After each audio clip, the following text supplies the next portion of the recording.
وہ کون سی ایسی نماز اور دعا ممکن ہو سکتی ہے جس کی برکت سے خدا میرے لیے دنیا اور آخرت کی روزی میں کشادگی پیدا کر دنیا اور آخرت کی روزی میں کشادگی پیدا کر دے. اس نماز کے پڑھنے کی برکت سے خدا موت کو آسان کر دیتا ہو, خدا توبہ قبول کر لیتا ہو, خدا کی بارگاہ میں عمل مقبول ہو جاتے ہو, خدا مجھے مغفرت کے تحفے عطا کر دیتا ہو. نماز کی برکت سے خدا میرے اور میرے اہل و عیال کو مبارکباد پیش کرتا ہو. کون سا ایسا عمل یا ایسی نماز ہو سکتی ہے کہ جس کی برکت سے خدا روز قیامت میرے دشمن کو بھی مجھ سے راضی کر دے. الرحمن الرحیم. روایت آپ کی بہت بار کی سنی ہوئی, مگر درد کی دو قسمیں. درد ایک انسانیت کا درد, یعنی کیا مطلب, ایک انسان پریشان ہے اس کا درد, ایک انسان مجبور اس کا درد, ایک انسان بیمار اس کا درد. لیکن ایک درد اس کے علاوہ بھی, وہ کیا ہے, وہ درد یاد خدا ہے. اب مثنوی روم کی باتیں بیان کی جائیں, وہ کہتے ہیں کہ اگر کسی جانور کو اس کے علاقے سے کسی دوسرے علاقے میں لایا جائے تو جانور روتا ہے اپنے علاقے کو یاد کر کے. کسی پرندے کو کسی اس کے مقام سے کسی دوسرے مقام پر پہنچا دیا جائے تو وہ اپنے وطن کو یاد کر کے روتا ہے. انسان میں کون سا ایسا درد ہے کہ جو اسے رونے پر مجبور کر دے؟ وہ درد ہے اس کے اصل وطن کی یاد میں. اس کا اصل وطن یہ نہیں ہے انا للہ ہے, اس کا اصل وطن قربت پروردگار ہے. وہ اس وطن سے یہاں لایا گیا ہے تو اپنے وطن واپس پلٹ جانے کی آرزو کر رہا یہ درد. اور اب وہ جملہ کہ دروازے مسجد پر مولائے متقیان علی ابن ابی طالب علیہ السلام نے سائل کو امداد دی. وہ جب تک باہر رہتے تھے, جب تک انسانوں میں رہتے تھے, تب تک انسانوں کے درد کے لحاظ سے عطا کیا کرتے تھے. اب جب وہ خدا سے رابطے کی کیفیت میں تھے تو سائل نے آ کر آواز دی انسانوں کی آبادی میں. تو انسانوں کی آبادی میں تو علی موجود نہیں تھے. قسم بخدا مجھے اب سمجھ میں آتا ہے کہ نماز مومن کی معراج ہے, نماز مومن کی معراج ہے, اور سجدہ نماز کی معراج ہے. تو اگر کوئی معراج پر گیا ہوا ہو تو اس سے رابطہ کیسے کیا جائے؟ اگر مولا معراج پر نہ گئے ہوتے, معراج کون سی؟ نماز مومن کی, اور یہ امیر المومنین کی نماز. اگر ایک عام مومن کی نماز معراج ہے اور اس نماز کی معراج خود سجدہ ہے تو مولا کا تو ہر ایک جملہ نماز معراج ہوتا ہوگا. تو جب آپ حالت نماز میں ہیں اور سائل نے آ کر آواز دی ہے کوئی مسجد میں جو میری امداد کر دے, سب کو پکارا جو انسان تھے مسجد میں جو تھے, وہ انسان ضرور تھے, مجبوری ہے انسان کہنا, مجبوری اس لیے ہے کہ ایک عجیب کیفیت ہے. حیوانات کا مسئلہ یہ ہے کہ حیوان کی صفت حیوان سے جدا نہیں ہوتی. کبھی آپ نے آج تک دیکھا کہ میں جملہ کیسے استعمال کروں, انگلش میں کہوں ڈاگ کہوں یا کل کہوں عربی کے اندر, اردو میں کتا کیسے کہوں؟ یہ ممبر کے تقاضے کے خلاف جا رہی ہے بات. تو بات کیا ہے, کلب کی بات کیجئے, ڈاگ کی بات کیجئے کہ اس میں اس کی صفت ہے کلب پنا, یہ دور نہیں ہو سکتی. قرآن بھی کہتا ہے, مثال انسان کی مثال دیتے قرآن کہتا ہے وہ تو کتے کی طرح سے ہیں کہ ہڈی ڈال دو تب بھی زبان لٹکی ہوئی ہے, اور ہڈی نہ ڈالو تب بھی زبان لٹکی ہوئی ہے, اس کی صفت. چلیے یہ لفظ کچھ سخت ہو گیا. آئیے چیتا. اب چیتا ایک حیوان ہے, کیا اس حیوان سے اس کی صفت خاص چیتا پن دور کر سکتے ہیں؟ نہیں کر سکتے. کیا ایک گھوڑا ایک حیوان ہے, کیا اس گھوڑے سے اس حیوان سے اس کی گھوڑے پن کی صفت دور کر سکتے ہیں آپ؟ وہ کتنا بھی آپ اس کو بٹھا دیں, کپڑے پہنا دیں, سونے کی کوئی بسکٹ کھلا دیں, تب بھی وہ دم تو ویسے ہی ہلائے گا اور آواز ویسے ہی نکالے گا, ہنہنائے گا, کیونکہ صفت یہ صرف ایک انسان ہے. ورنہ دنیا میں کوئی حیوان ایسا نہیں کہ جو اپنی صفت سے الگ دیکھا جا سکتا ہو. بس یہ ایک انسان ہے کہ دیکھنے کو انسان ہے مگر دور دور تک انسانیت کا نام و نشان. صلوات پڑھے محمد و آل محمد. اب آپ کہیے دیکھنے میں پورا انسان ہے, تو سب انسان موجود تھے وہاں پر, اور ایسے میں سائل نے آواز دی کہ ہے کوئی جو اللہ کے نام پہ مدد کرنے والا ہو. ابھی ہم بات کو آہستہ آہستہ آگے بڑھا رہے ہیں انشاءاللہ, اگر خدا نے توفیق کی تو بات مکمل بھی ہوگی کہ انسان کی کیفیت پیدا کیوں ہوئی، اس پر بات آہستہ آہستہ آئے گی. مفہوم بے توجہی کیا ہے؟ انسان نے اپنے آپ کو فراموش کیا تو وہ کیا مسئلہ تھا، اور فراموشی کی تعریف اہل مغرب نے کیا کی ہے، ہیگل کیا کہتا ہے اس کے بارے میں، مارکس اس کے بارے میں کہتا ہے، اور اسلام نے کیا کہا اس کے بارے میں. خود فراموشی 1، خود فروشی 2، اور خود ضرری نمبر 3. 3 باتیں الگ الگ. لیکن فی الحال یہ واقعہ مکمل کر لیں جو ہمیشہ آپ نے سنا کہ اس نے آواز دی مگر مسجد میں کسی نے اسے جواب نہ دیا. اگر کوئی نمازی سے مانگے اور کوئی نمازی جواب نہ دے تو اس میں عیب نہیں ہے. امام علیہ السلام کی سیرت کا واقعہ موجود ہے، آپ نے جواب نہیں دیا. اور اب جاتے جاتے اس نے خدا کی طرف رخ کر کے، جیسے کہ میرے اور آپ کے مزاج میں ہے کہ ہم آسمان دیکھ کے اللہ سے بات کرتے ہیں، حالانکہ اللہ آسمان پر ہی نہیں ہے بلکہ اللہ تو ہر جگہ ہے، اور سب سے زیادہ اللہ انسان کے اپنے اندر ہے، کیونکہ فی الانفس میں آیات اس کی موجود ہیں. اس نے کہا پروردگار تو گواہ رہنا میں تیرے گھر سے خالی ہاتھ جا رہا ہوں. اب جو اس کے گھر میں پہنچا ہوا تھا اس کو یہ بات پسند نہیں آئی کہ خدا کے گھر کی عزت کہیں متاثر نہ ہو جائے. تو اس حالت عبادت میں اپنے دستے عصمت کو بڑھا کر اشارہ کیا اپنی انگلی میں پہنی ہوئی انگوٹھی کی جانب، اور سائل نے آگے بڑھ کر انگوٹھی اتار لی. نماز بھی ہوتی رہی، زکوٰۃ بھی ادا ہو گئی. تو یہ انداز انسانیت کا درد، ایک خدا سے رابطہ، وہ درد. آپ کہاں پہنچے ہوئے ہیں؟ آپ معراج پہ پہنچے ہوئے ہیں. ایک انسانیت کا درد. یہ مانگنے والا کون ہے؟ یہ انسان ہے. تب اس کی آواز میرے پاس متاثر کیوں کر رہی مجھے؟ اس لیے کہ میں انسان ہوں. ٹھیک ہے، اب وہ تاثر تلاش کریں سورہ مبارکہ حل عطا میں. ہم نے کل بات آپ کو لا کے یہاں روکا تھا کہ ایک انسان سمیع اور ایک انسان بصیر. انسان سمیع اور انسان بصیر کا مطلب سننے والا اور دیکھنے والا نہیں ہے، ورنہ بہت سے پیدائشی بہرے، بہت سے پیدائشی گونگے، بہت سے پیدائشی اندھے، تو کیا ان کے لیے راستہ موجود نہیں ہے؟ آئیے آیت تلاوت کرتے ہیں. یہ آیت خاص طور سے سورہ مبارکہ یونس کی آیت. صلوات پڑھے محمد و آل محمد.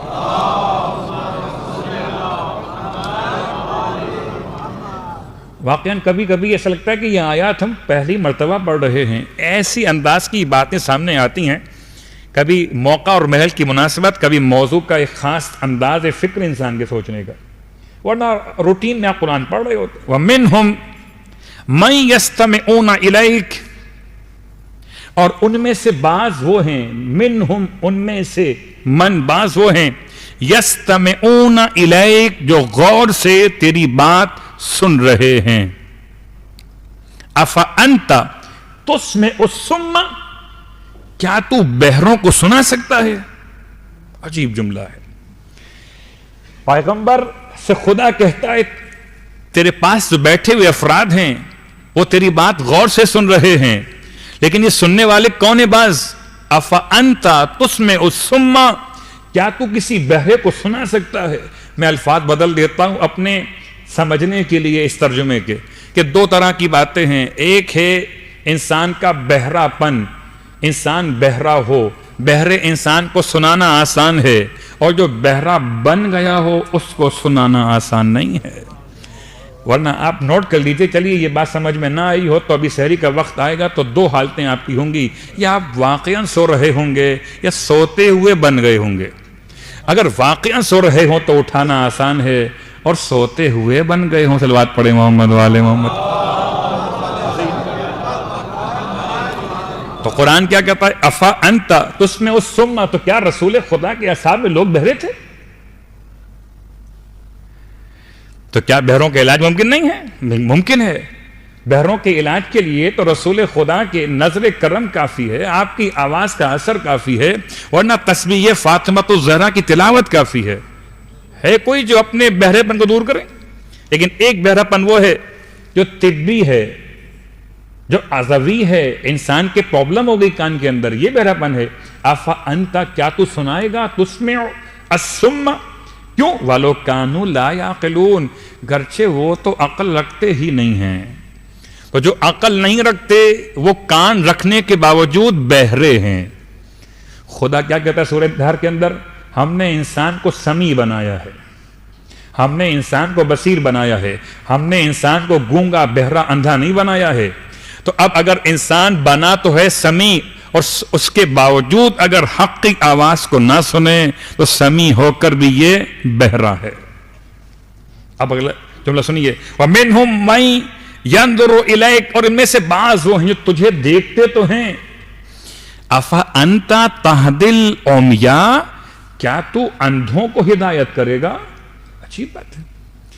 اس آیت نے دو باتیں الگ الگ بیان کی کہ وہ تجھے دیکھتے ہیں، لیکن تجھے دیکھنے کے باوجود لوگ کبھی کبھی سوال کرتے ہیں کہ اتنے معجزے دیکھ کر بھی اب سب کچھ تو سامنے کھل گیا، کون کس کا دوست ہے اور کون کس کا دشمن ہے، کون کس حالت میں اس سے جا کے ہاتھ ملاتا ہے، کون اس کا استقبال کرتا ہے. ہمیں تو اتنا اچھا لگا جبکہ مذہبی رہنما کے طور پر کسی نے پردہ کر لیا وہاں دکھانے کے لیے، یہاں تو اس کا بھی خیال نہ کیا گیا. تو کچھ تو خیال کیجئے. اس کے باوجود بھی اگر آنکھیں نہ کھلیں تو آج سمجھ میں آتا ہے. لوگ کہتے ہیں مولانا لوگ اتنے معجزے دیکھ کر بھی ایمان نہیں لاتے، تو ایمان کیسے لائیں گے معجزے دیکھ کر جب صاحب معجزہ کو دیکھ کر ایمان نہیں لائے؟ وہ اسلام تو لے آئے، ایمان نہیں لائے، اس لیے کہ اسلام اور ہے، ایمان اور ہے. اور اس لیے شاعر کہتے ہیں، ظفر عباس ظفر کہتے ہیں، کیا کہتے ہیں؟ کچھ دشمن رسول تو ایسے ملے ہمیں جب کچھ نہ کر سکے تو مسلمان. صلوات پڑھے محمد والے محمد.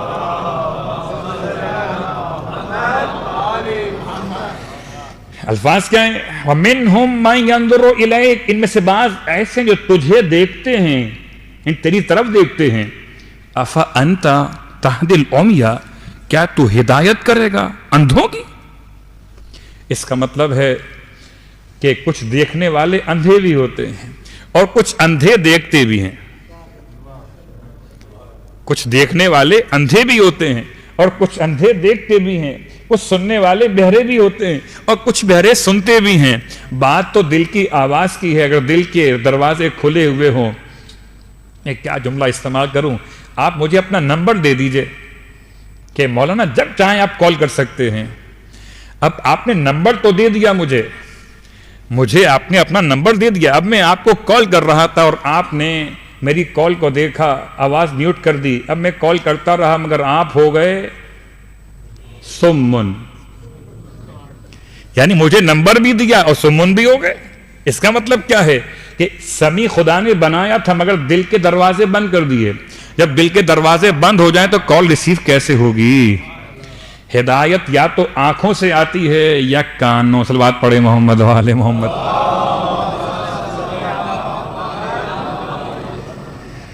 اور آئیے آج کی حد تک ہم بات کو پھر سوچ تو رہے تھے کہ آج 2 آیتیں آگے بڑھ جائیں، کم از کم سورہ حل عطا مکمل تو ہو انشاءاللہ.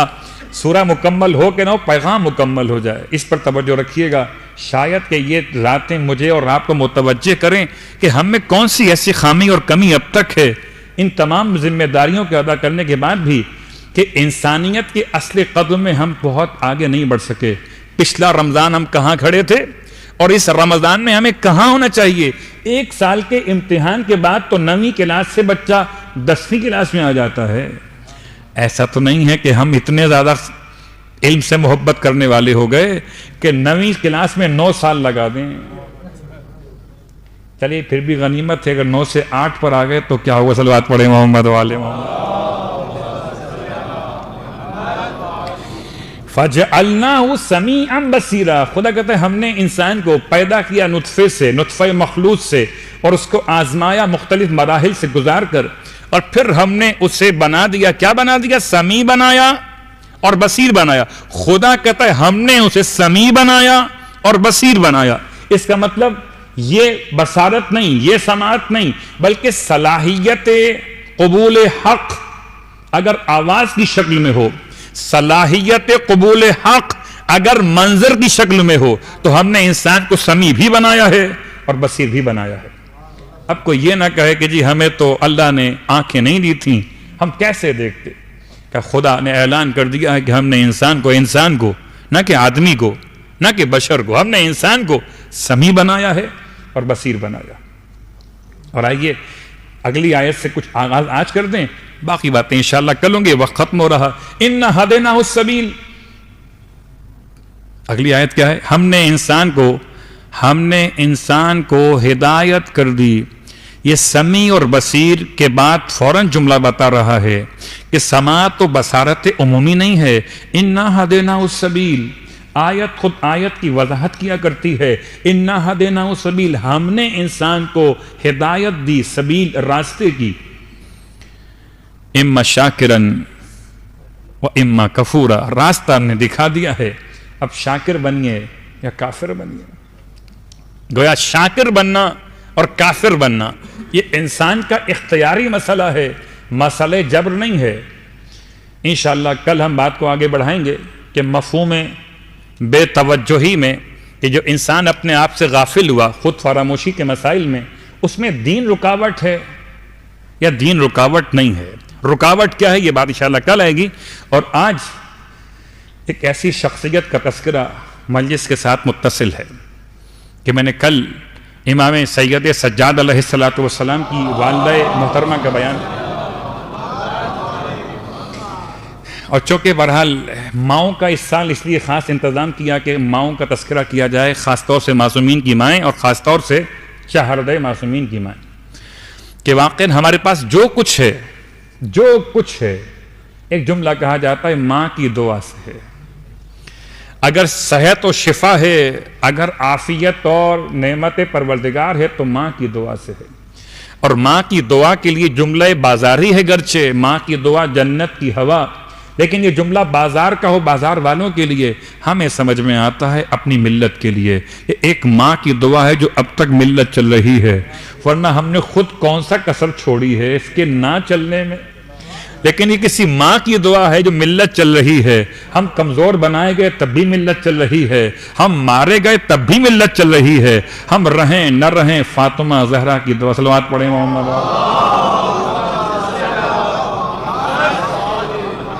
تو آج ایک ایسی ماں کا تذکرہ ہے. میں نے خاص طور سے دو ماؤں کو روک کر بیان کیا ہے. وہ دو ماؤں کا بیان انشاءاللہ درمیان ماہ رمضان میں آئے گا، اور اگر نہ بھی آ سکا تب بھی ان کا بیان تو ایسا ہے کہ آپ پورا سال سنتے. البتہ ان ماؤں کا بیان معصومین کی جن کا بیان پورے سال میں بہت کم کہیں ہوتا ہے.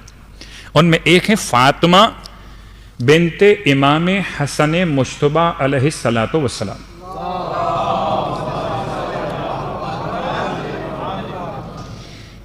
اس خاص شخصیت کے لیے روایت سن لیجئے. پہلے امام جعفر صادق علیہ السلام کی روایت، ارشاد فرماتے ہیں انہا کانت صدیقتن ولم تدرک فی آل الحسن مثلہا. یہ فاطمہ صدیقہ ہیں، اور ایسی صدیقہ ہیں کہ پوری اولاد امام مجتبی میں ان کی مثال کوئی نہیں.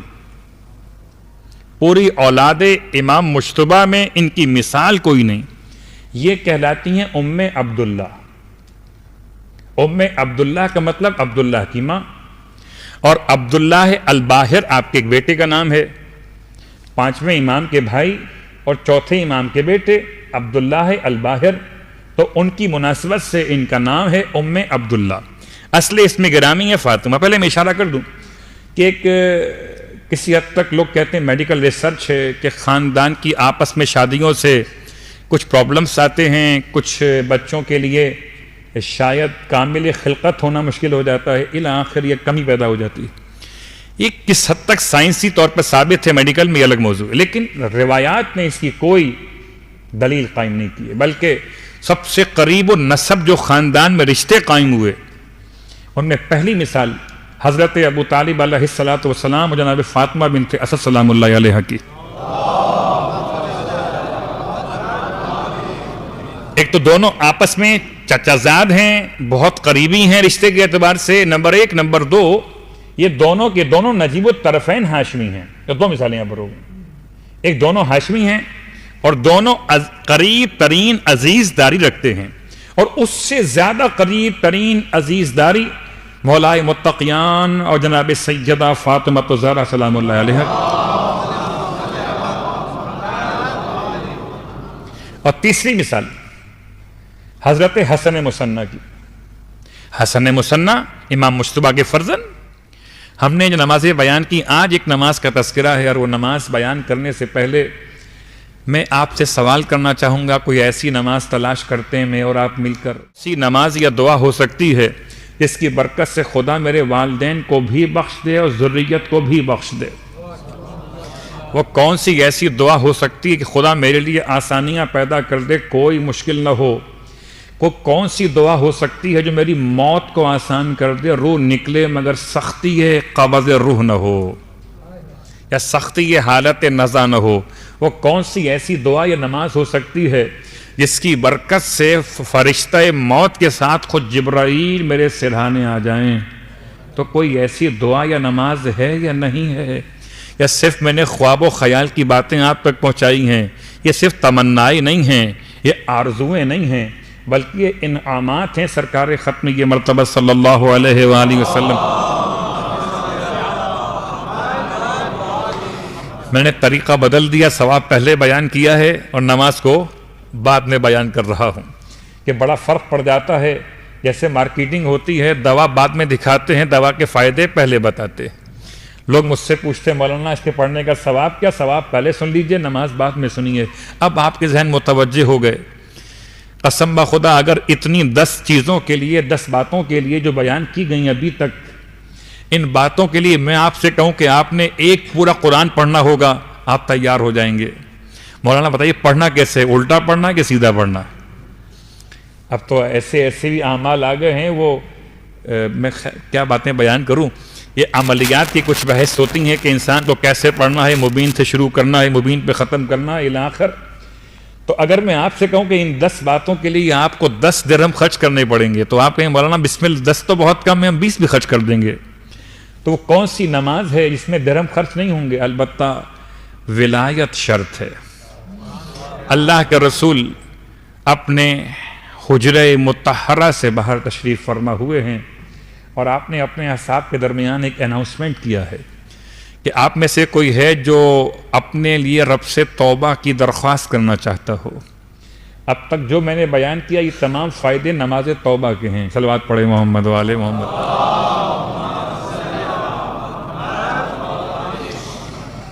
بہت ڈیپ میں جانے کے لیے تو پھر الگ الگ بحث کرنی پڑتی ہے. نماز اف، تو یہ اف کیا ہے؟ معافی. نماز استغفار الگ نماز ہے، وہ کیا ہے؟ یہ نماز توبہ ہے.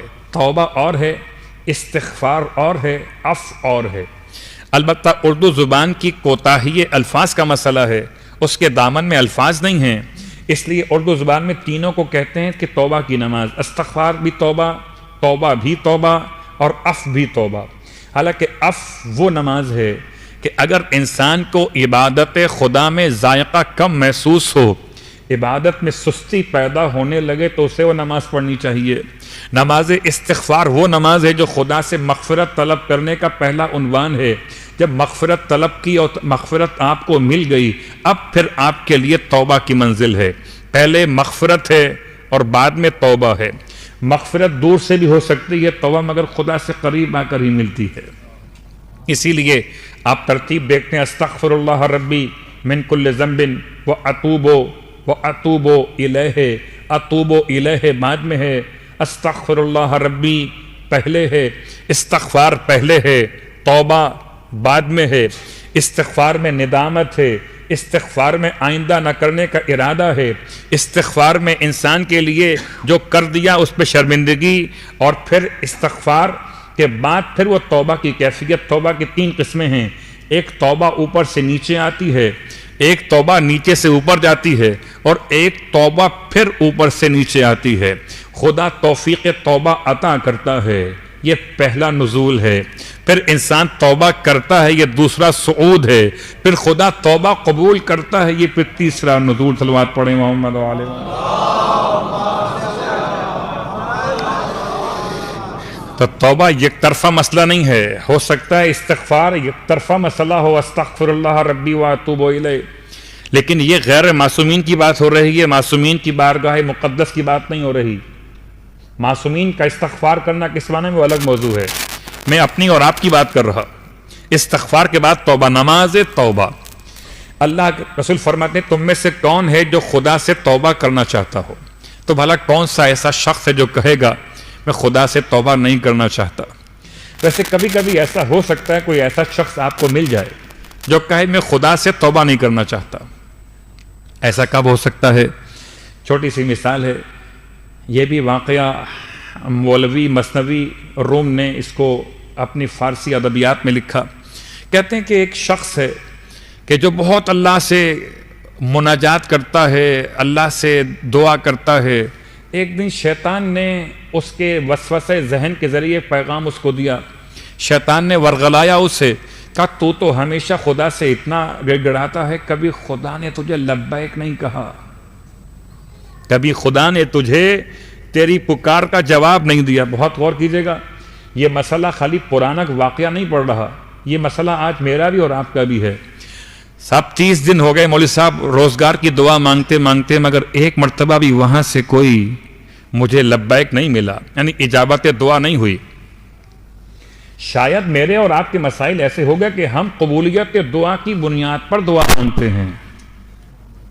اگر قبولیت نہ ہو تو دعا چھوڑ دیتے ہیں، قبولیت ہو تو پھر شکر خدا کو ادا کرتے ہیں.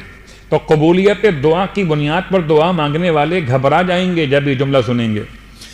اس شیطان نے اس راز و نیاز کرنے والے بندے خدا سے کہا تو خدا سے بڑی باتیں کرتا ہے، خدا خدا خدا کرتا ہے، ربی ربی ربی کرتا ہے، آج تک تو تیرے پروردگار نے تجھے منہ لگایا نہیں، تجھے لبیک بھی نہیں کہا، تجھے یہ بھی نہیں کہا کہ میں حاضر ہوں.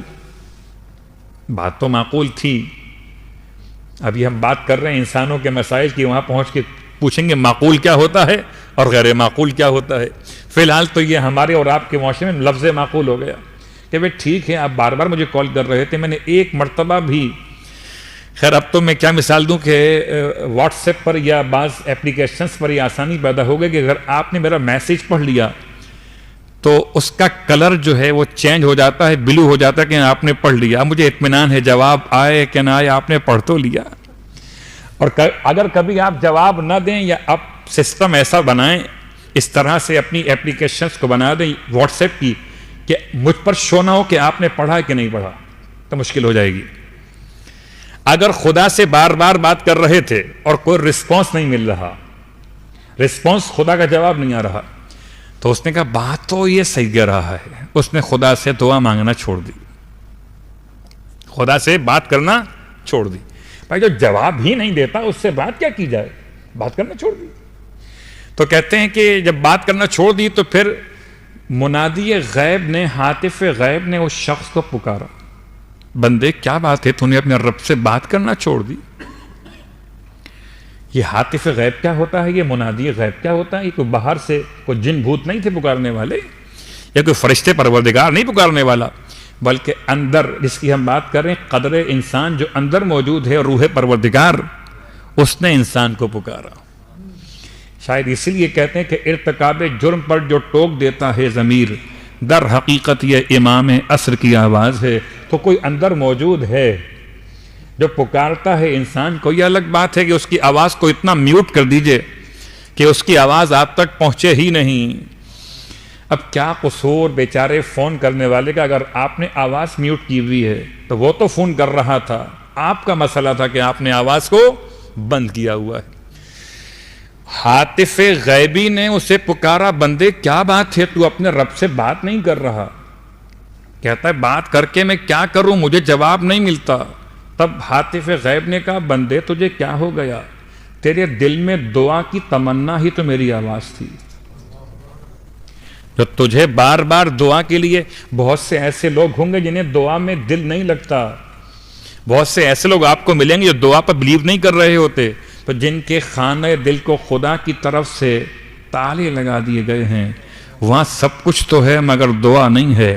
تو دعا خود انسان کے لیے ایک ایسا تحفہ پروردگار ہے جس کا دل آمادہ دعا ہو جائے. اب دعا قبول ہو کہ نہ ہو، شکر خدا تو ادا کرے. صلوات پڑھے محمد و آل محمد.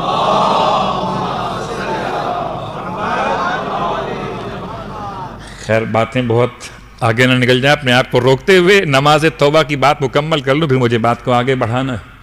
نماز توبہ اللہ کے رسول نے بیان کی غسل توبہ کے ساتھ، گرچہ الفاظ روایت میں غسل لکھا ہوا ہے لیکن بات سمجھ میں جو قرائن سے آتی ہے توبہ۔ ویسے بھی جب بھی کبھی آپ غسل جمعہ کیجئے، غسل عیدین کیجئے، غسل شب ہائے قدر کیجئے، یا دیگر اغسال یعنی کہ غسل جو مستحب یا واجب ہوتے ہیں ان کو انجام دیجئے۔ طریقہ آپ کو معلوم ہے، سر اور گردن کا دھونا، بدن کے دائیں حصے کا ایک مرتبہ اور بائیں حصے کا ایک مرتبہ دھونا، یہ مکمل دھونا یہ کہلاتا ہے غسل ترتیبی۔ آپ اس طرح جب غسل کو مکمل کرتے ہیں تو پھر نیت کبھی کرتے ہیں جمعے کی، کبھی عیدین کی، کبھی اور مناسبتوں کے اعتبار سے واجب ہو یا غیر واجب، اس میں نیت ایڈ کر لیجئے ہمیشہ کے لیے۔ جب بھی کوئی غسل کریں، غسل مستحب ہو یا غسل واجب ہو، اس میں نیت ایڈ کر لیجئے اپنے اس آج کی مجلس کے بعد سے، اگر نہیں کی اب تک، کہ میں غسل توبہ، غسل جمعہ، غسل توبہ، غسل جنابت،